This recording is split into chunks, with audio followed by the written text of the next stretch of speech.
সবাইকে জানাচ্ছি আন্তর্জাতিক মাতৃভাষা দিবসের শুভেচ্ছা।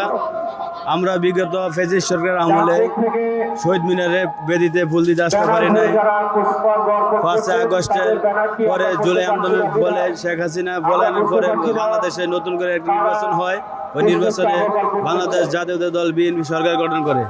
সেই সুবাদে আমরা ছাত্র দল করি। আমরা বিগত 17 বছর পরে আজকে বেদিতে আসছি।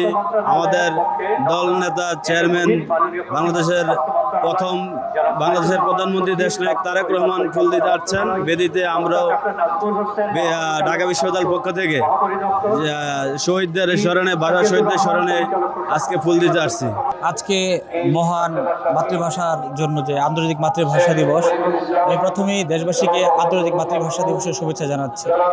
পাশাপাশি আমরা বলতে চাই, আসুন যেই ভাষার জন্য আমাদের ভাইয়েরা তাদের জীবন বিলিয়ে দিয়েছিল সেই ভাষাকে আমরা রক্ষা করি, সেই ভাষার মর্যাদাকে আমরা রক্ষা করি। আমরা বাংলায় বাঁচি, বাংলায় হাসি, বাংলায় কাঁদি এবং বাংলায় আমাদের সকল অভিব্যক্তি আমরা প্রকাশ করি।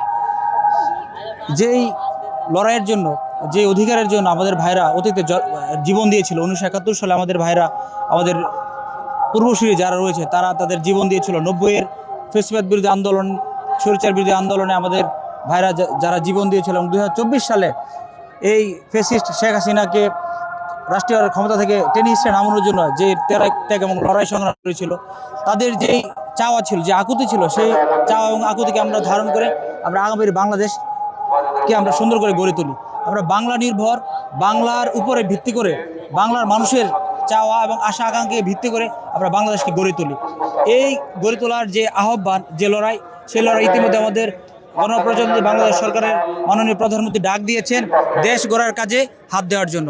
ওনার যে নির্বাচনী প্রচারণা ছিলেন, ওখানে প্রত্যেকটি জনসভায় উনি কি একটি কথা বলেছিলেন যে করব কাজ, গর্ব দেশ, সবার আগে বাংলাদেশ। আমরা সেই আহ্বানে সাড়া দিয়ে আমরা ইতিমধ্যে দেখতে পেয়েছি যে 5 বছর যে 25 কোটি বৃক্ষরোপণের যে কর্মসূচি, এটা কিন্তু উনি রুটম্যাপ চূড়ান্ত করেছেন এবং ফ্যামিলি কার্ডের যে বিষয়টি রয়েছেন সেটি কিন্তু উনি চূড়ান্ত করেছেন।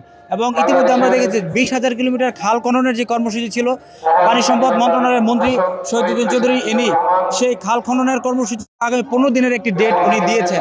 তা আমরা এদেশের মানুষকে, এদেশের তরুণদেরকে অতীতের যে আমাদের লড়াই সংগ্রামগুলো ছিল, সেই সংগ্রাম থেকে যে নির্যাসটুকু নিয়ে আমরা বলতে চাই আবারও যে করব কাজ, গর্ব দেশ, সবার আগে বাংলাদেশ। এই আহ্বানে সাড়া দিয়ে আপনারা বাংলাদেশকে সুন্দরভাবে, সুখী, সমৃদ্ধ এবং স্বনির্ভরভাবে গড়ে তুলতে যে লড়াইয়ের দরকার, যে কাজের দরকার, সেই কাজে আপনারা ঝাঁপিয়ে পড়ুন। সেই কাজের ঝাঁপিয়ে পড়ার জন্য জাতীয়তাবাদী ছাত্রদল এবং এদেশের সরকার যেটি রয়েছে, বিএনপি নেতৃত্বাধীন যে সরকার রয়েছে, সেই সরকার এদেশের জনগণের পাশে, উদ্যোক্তাদের পাশে, উদ্যমীদের পাশে নিরলসভাবে সকাল সন্ধ্যা রাত 24 ঘন্টা থাকবে। এই জন্য আমি এদেশের তরুণদেরকে আহ্বান জানাবো, দেশ গড়ার কাজে আপনারা সামিল হন এবং প্রত্যেকের জায়গা থেকে মাদক মুক্ত, সন্ত্রাস মুক্ত এবং চাঁদাবাজ মুক্ত একটি সুখী, সমৃদ্ধ, শান্তিপূর্ণ সমাজ বিনির্মাণে আপনারা কাজে নেমে পড়ুন।